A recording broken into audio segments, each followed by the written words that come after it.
वाला है, ना मैं लिख के दे सकता हूँ, ना आप गारंटर बन सकते हैं। इस सफर में बहुत सारी चीजें होती हैं। एक हदीस में आपको सुनाकर आगे बढ़ता हूँ। अल्लाह के नबी सल्लल्लाहु तआला अलैहि वसल्लम ने फरमाया, क़यामत के करीब एक बहुत बड़ी जंग होगी जिसको अल-मलहमतुल कुबरा कहा जाता है। हदीसों में उसका जिक्र है।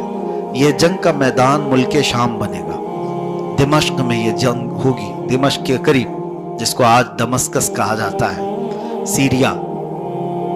और वो जंग इतनी बड़ी होगी कि मोमिनीन के खिलाफ लड़ने के लिए जो कुफार और मुशरिकीन होंगे वो 80 झंडों के नीचे आएंगे, और हर झंडे के नीचे 12,000 की फौज होगी।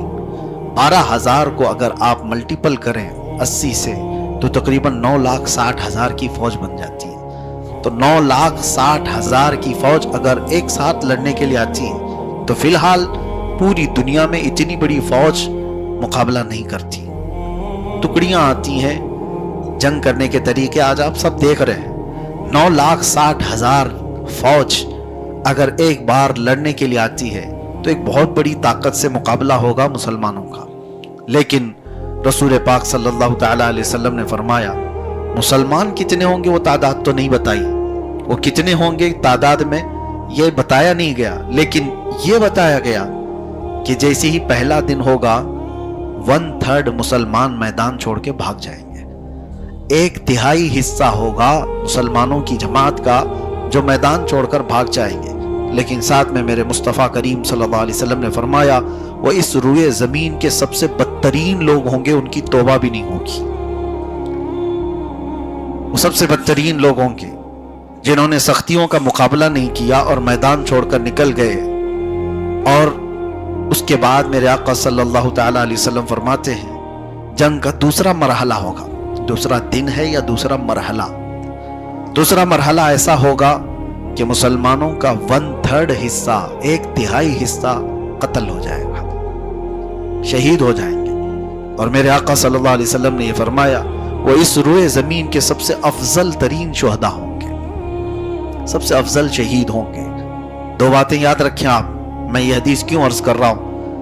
मोमिनीन का मुकाबला बहुत बड़ी ताकत से है, लेकिन जमात में 1/3 जमात छोड़कर भाग जाएगी और दूसरे मरहले में 1/3 जमात कत्ल हो जाएगी, शहीद हो जाएंगे। अब हुजूर पाक सल्लल्लाहु अलैहि वसल्लम फरमाते हैं, अल्लाह तबारक व तआला तीसरे मरहले पर जो 1/3 हिस्सा बचा था मोमिनीन का, उनको फतह मुबीन अता फरमाएगा। फतह तो होगी। हुवल्लज़ी अरसल रसूलहु बिलहुदा व दीनिल हक़्क़ि लियुज़हिरहु अलद्दीनि कुल्लिहि। वो रब है जिसने अपने रसूल को हिदायत और हक के साथ भेजा ताकि ये दीन को गालिब करके रहे, और ये दीन गालिब आएगा।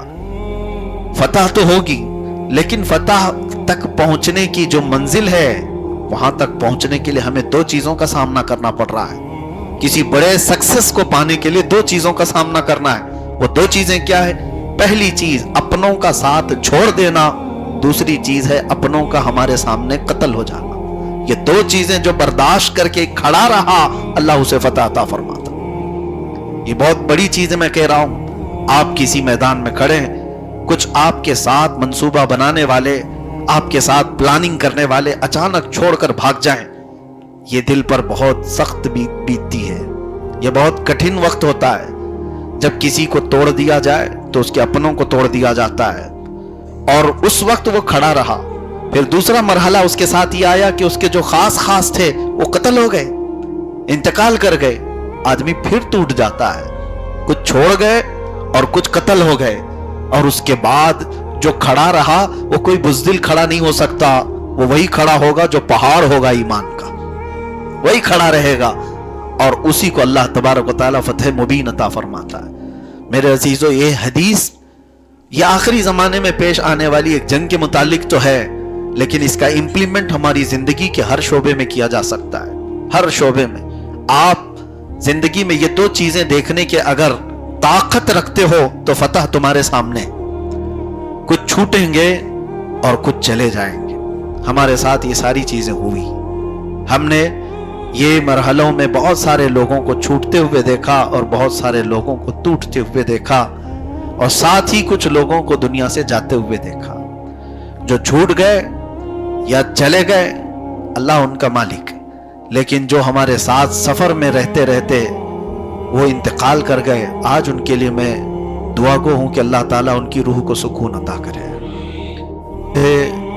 جو دام درم قدم سخن شانہ بشانہ ہمارے ساتھ کھڑے رہے۔ بسا اوقات مجھے جماعت میں وہ لوگ آج نظر نہیں آتے، وہ آج قبرستانوں میں سوئے ہوئے ہیں، جو میری محفل کے حاضر باش ہوتے تھے، ہماری